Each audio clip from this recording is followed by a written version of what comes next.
Hey Gemini Risings, welcome back. This is your video. We're going to talk about you, right? And we're going to talk about your lifestyle and the 4 pillars, the foundation of a Gemini Rising's life. The themes that you're going to be always kind of looking towards, the way that you want to be known, where you come from, and how you're going to reinvent yourself, how you deal with yourself, and how you deal with other people. That's what we're about to talk about in this video, okay, Gemini Rising? Now, what do you need to know about yourself? Of course, you need to look at your astro chart, get the full description so you can really see how Gemini Rising is playing out in your life, getting, the details of it all. But this is a nice little outline to get your feet wet and to keep you curious, because why? Gemini is ruled by Mercury.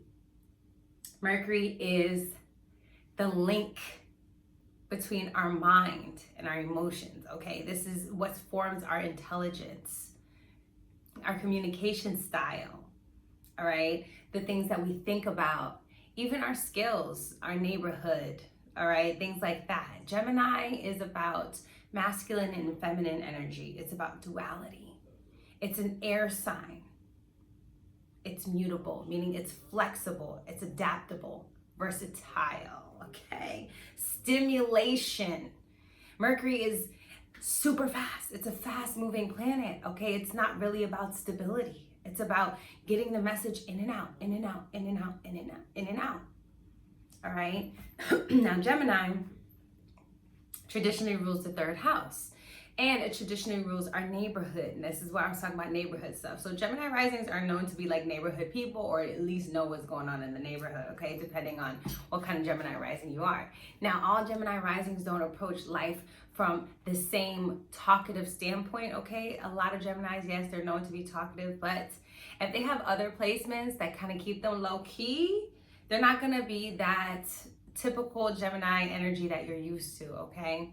Or they could have completely low-key energy, but might come off like a Gemini, all right? Especially with this rising, if they have a lot of energy or an interesting planet sitting in that 1st house.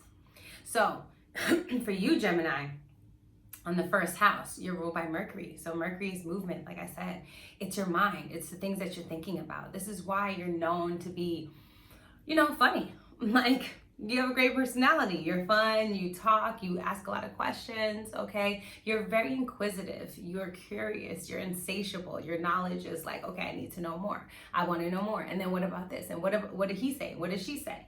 You're that type of person. You're the person that likes to dip in and out. You're probably on your way somewhere right now, okay? Gemini is always on the move.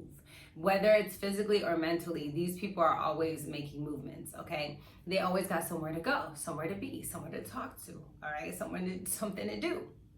Now, this is your 1st house. So you have air when it comes to your personality. Some people might think you're kind of ditzy or like an airhead, or maybe that you're not that grounded, or maybe sometimes you can come off not that smart.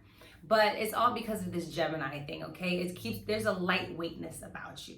There's a detachment with that Gemini energy. Why? Because it's ruled by Hermes, right? The messenger god. So it's just here to bring in messages.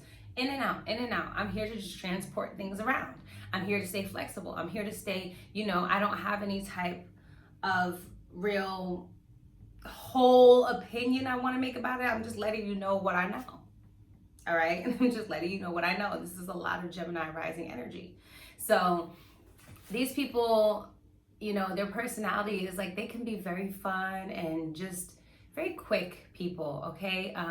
Sharp, all right? Very sharp, because they have to catch a lot of information, and they also get a lot of information coming in their life. Now, if we go from the 1st house to the 4th house, all right? Matter of fact, I like to talk about like the 1st, 4th, 7th, and 10th. So yes, let's talk about that. Okay, so you Geminis are like, it's cool because this is how y'all think. Like, this is what I'm doing right now. You guys speak in fragments and sentences. You cut yourselves off, okay? This is what you have a tendency to do because you have a lot of thoughts going on at once, right? So your 2nd house is going to be Cancer, okay? So Cancer is going to be in your 2nd house. that your second house is how you feel about things in life, the things that you own, and what you're trying to learn is how to value your emotions. Okay, you're really trying to learn how to value your emotions throughout life. You do value emotions. You value nurturing and care. You value nostalgia, you know? You value family in some type of way, shape, or form. Even if you've had some kind of weird upbringing, you still value it. You know what I'm saying? And this is something that you're trying to recreate. And you really value your security and your safety and your privacy. Those are things that are really important to you. And you will go out of your way to make this happen for yourself. And also when it comes to getting money, you have to feel some type of way about it. As much as you have this detached personality, like this ability to be loose, you actually have to care about certain things. You know, this is why you value emotions. This is how you feel about it. And then when it comes to your third house, which is traditionally ruled by Gemini, now for you it's Leo, honey. This just punches you up even more, because now you have the spirit, the sun, where you want to be seen in your third house. So now that's helping that Gemini energy, that Gemini rising energy. You see what I'm saying? It's like a trine. So it's like the sun is now in the traditional house of Gemini, reinforcing that Gemini, you know, rising, like, sis, you got this. Like, trust me, I'm gonna give you all the creativity. I'm gonna give you all the pizzazz. Everyone's gonna pay attention to the things you say. These people might have a tendency to come off loud, or even just, you know, dominant in some type of way, because this is the lioness energy in the third house in your mind. So their minds are very, very creative. They're wordsmiths, okay? These people can be very, very expressive writers. These people can definitely be poets, rappers, songwriters for sure, because Leo's the stage, actors, things like that, because these people want to communicate their ideas. Their spirit is in the third house. So they want to talk to people. They want to tell people how they feel, how they express, how they see things in life. All right. And then your fourth house, now the fourth house is the pillar that I'm talking about. This is a huge reason why you're a Gemini rising, is because you have Virgo there. That's another mutable sign. That's again Mercury. Now you have Mercury in the first house, Mercury in the fourth house. So this is double impact, double air. One is getting the facts and information. The fourth is breaking down the details of that facts and information. You know, what you learned at home was to, you know, do things in an order, do things in a proper way, do things in a proper fashion. There was some kind of time and restraints, and there was some kind of like goals to meet, okay? Whether this had to do with your intelligence, this is probably why you communicate a lot, because your intelligence meant a lot in the home, or how you were able to verbalize yourself. There was a lot of critique in the home, a lot of judgment you felt coming from the home, not a lot of emotional wellness, but you know, there was a lot of mental and a lot of communication happening in these people's lives, and they spoke a lot, but did they feel a lot is the other question, right? Like, these people don't, because this is the fourth house, this is your emotional safe space. This is traditionally where Cancer is supposed to be, right? And remember, the second house is you're learning to value emotions, because in your fourth house, you didn't have time. It wasn't really about your emotions. It was about if this is servicing the family or not. Is this, how does everybody feel? You know what I'm saying? Like, how do we all feel about this? Okay, we're all good, we're good. Doesn't matter if you necessarily feel that way, you know? Or people try to make you intellectualize or rationalize how you feel. So then now you over explain yourself, right? As a Gemini rising, you feel like you always have to constantly communicate, because if you're not, you don't understand that silent communication. You know what I'm saying? Because again, Mercury on the first, Mercury on the fourth. The fourth is how you learned to put things together. This is how you learned how to create an emotional safe space for you. And in your home, you can be very orderly, very structured, but your mind and your home reflects your mind, your state that you're currently in. So if your home is messy, your mind is messy, okay? And your mind is messy, your home is messy, same thing. If it's the same kind of thing. These are the type of people that their home has to have some kind of order or structure for them to feel safe, for them to feel like things are getting done, okay? These people are running errands at all times, okay? Always trying to get things done. Always, because Virgo is the servant, and these people could have felt like servants in their homes when they grew up. They felt like, you know, it was not about them, just plain and simple. You know, very, just a lot going, like very critical. people were concerned about your food, so now you have issues with like food and digestion and things like that. You know what I'm saying? And it creates nervousness too. This creates an undercurrent of nervousness with this 4th house Virgo. Now 10th house, we have Libra. I mean, how did I get to the 10th house? That's a real Gemini rising shit. Like, where am I right now in my brain, right? But y'all feel me, it's okay. For 5th house, Libra, right? So Libra is the 5th house. You love creativity. This is Venus here. So Venus is finally like showing, you know, Venus is doing her thing. She's showing up. And this is how you relate to people. You love going out and socializing, very busy person with a lot of contacts, a lot of people that they know in their life. Not necessarily numbers saved. A lot of people they know, 2 different things. You know what I'm saying? To actually be in their life, no. They don't necessarily hold on to too many people for long periods of time. These people are very like, oh, in and out, you know, like they're like this with their friendships, with love, with a lot of things. So now you have Libra in the 5th house. The 5th house is romance. Okay, these people will tend to have gorgeous children if they decide to have, you know, kids, as well as with Venus here, you know, they have a lot of relationships. Okay, they flirt. You know, when they single, honey. And that's not on that. Like, you can't tell them shit, okay? When they're single, and that's that on that. They're gonna enjoy themselves. They're gonna have a good time. Now, they're very charming. Even when they're in a relationship, they still like to flirt. When they're out, they still like to feel like they're connecting one-on-one to people. When they're at a party, they could come in not knowing anybody, but by the end of the night, people be like, oh my God, did you see that Gemini rising? Me too. Like, they live like this magical fairy dust behind them, you know, because they have this Libra-esque personality when they're having fun. They're very, very, you know, Gemini risings, they like to play into the masculine and the feminine as well. However they feel is how they're gonna dress, okay? So this is why, like, when they come out to play, Venus really shows up and shows out when she goes out to party. But of course, this can go on the crazy end of the spectrum too, like doing too much, right? Doing way too much. So then when we get to the 6th house, this is going to be Scorpio here.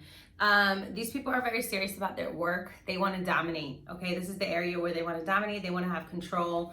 And it's honestly a place where they can get manipulated or manipulate other people. It's a place where they definitely hold some enemies at work. Scorpios here, you know what I'm saying? Pluto, Mars, energy in the 6th house. A lot of frequent job changes with these people. Now, the 7th house, this is how they relate to people one-on-one, all right? So this is the 1st house, remember, is Mercury. The 4th house is Mercury. Now, the 7th house, that's Jupiter, all right? So now we have even more energies. Like, Jupiter is a huge planet. It just blows things out of proportion. They love big personalities. They love people with a lot to offer, okay? People who have a lot of energy. This is the type of people they love to be around. People who can hold their attention, people who can entertain them, people who are a little competitive, people who create distance between them, okay? They kind of like that natural distance between them and the other person. They like to create, you know, like they want to be able to journey for that.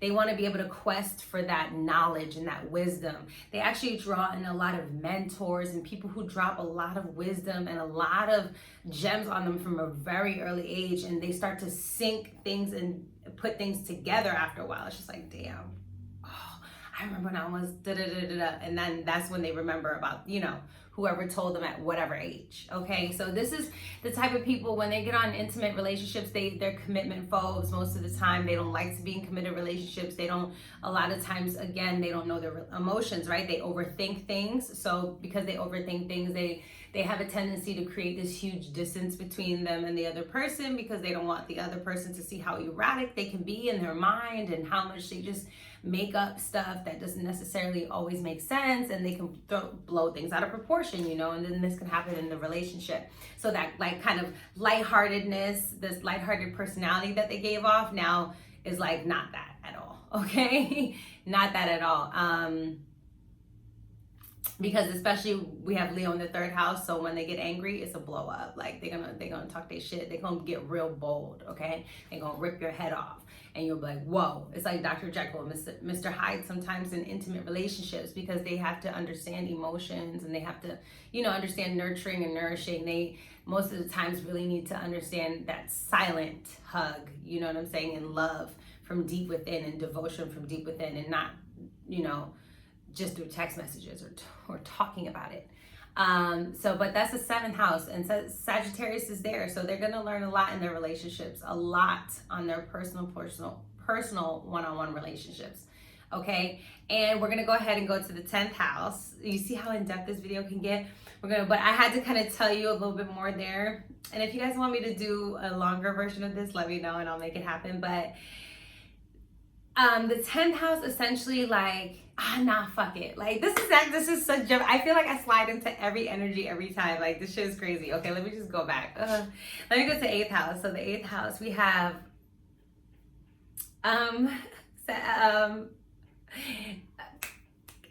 Capricorn. Look at me, my brain. 8th house is Capricorn, so this has to do with how they recover crisis, you know, also secrets and stuff. Sometimes they're slow to find out people's motives. Sometimes they're deep, true motives. You know what I'm saying? They learn a lot of this at work and stuff like that, but they don't, you know, they still tend to separate that. But with Capricorn here, Saturn is here. This is crisis house, okay? You learn a lot through your crisis situations, a lot through your very vulnerable, intimate, one-on-one, you know, personal transformations. They learn a lot there. And then when it happens, they're pretty big, you know, they're pretty life-changing. They very much, it takes a while actually too with Gemini. As fast as Gemini moves when it comes to transformation, they're actually very slow and it's almost methodical. I wonder if it's spiritual for you guys, how methodical it is, because it's, you know, I feel like, you know, with the twins, you have 4 sets of eyes. So you guys know in the future, somehow, some way, with that adaptability energy, you know, you can never be the same. But with Saturn here, it's just like you have these huge moments of, you know, realization and reality checks, like big reality checks. All right, with Capricorn here, that teaches you big lessons. I could definitely see your elders, you know, grandfather energy teaching you like a lot of lessons, and you learn a lot from, you know, those type of people, and just kind of watching how the world works, you know, definitely that. They definitely dive into some stuff, okay? They definitely are very curious. Like I said, they're curious by nature, so they know a lot more about what's going on than a lot of people think they do. I'll just say that, okay? Then we have on the 9th house, Aquarius. So this is their mentors and their teachers. And Aquarius type people who are just different, others, you know, people who don't belong. Those are their best teachers, the people who are the outcasts, the people who are the black sheep of the family. This is where they rebel as well, with their knowledge and, you know, with their wisdom and who they are becoming. They want to always challenge people on who they are becoming as well. So that's why they like to be challenged too. And they like to draw in all these kind of, like I said, Sagittarius, right? A lot of foreigners, a lot of people from different cultures definitely are in their life. And with Aquarius energy in the 9th house, I mean, this is progressiveness, okay, in the 9th house. So their deep inner wisdom is really very futuristic, and they do think about the collective a lot. They might not voice it the way that a lot of other people think, but it's because of the way that their mind is thinking so fast. You know, you have the 1st house, Gemini, Mercury, and now you have this 9th house. That's where the electricity is, and that's where the pops of information and the awakening and all that other stuff comes in. So this is like, you know, come on, like, get into it with the Gemini. And then the 10th house, we have Pisces, all right? These people, when they reinvent themselves, they want to be whatever they want to be. These people don't want to be one thing. They don't want to be another thing. They just want to be an open book. They want to be an open journey, an open novel, an open song, an open movie. They just want to be open to the experience. They want to dissolve all of your labels and what you think about them and what they think about themselves. They want to surprise themselves. They want to surprise the world. They want to,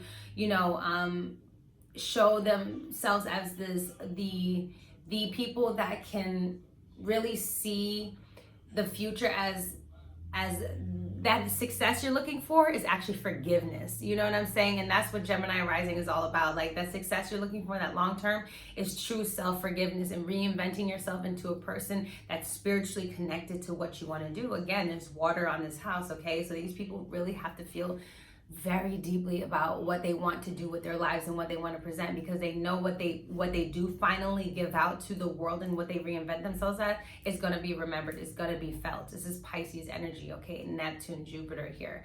This is big, like, okay, no, this is it. Because wherever Pisces is the last stop. So if it's in the 10th house, that's it. Like, a lot of Gemini risings actually feel pressure in this lifetime to get something really big done. So they don't have time to kind of attach and linger about and saunter with you and hang out at, and be caught up in these emotions or be caught up in too much passion. They need to keep moving. They need to keep going from one thing to the next so they can ultimately get to that Piscean 10th house energy goal. Okay. And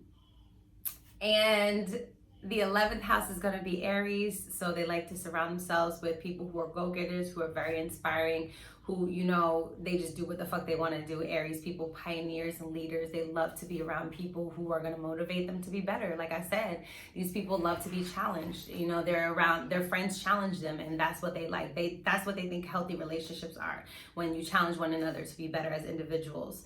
And then their 12th house is spirituality, which is Taurus, and these people are actually very deeply spiritual. They just don't tell anybody about them, about it really a lot, because it's something that they grow and that they're cultivating and investing in this lifetime. It's something that they're really paying attention to and watering the seeds and all that other stuff. And they actually learn a lot from their romantic experience and creative experiences when they're out and just having fun, because when people are loose and they're not confined and constrained, these people, then you can really see what your spirit is made out of. You know what I'm saying? And this is what Gemini rising is a little bit about. I hope you guys enjoyed this video. I know it was like way longer than the other ones. People are gonna talk shit, but it is what it is. I went through them all. So yeah, I hope you guys liked the video, and I'll talk to you in the next one. Bye.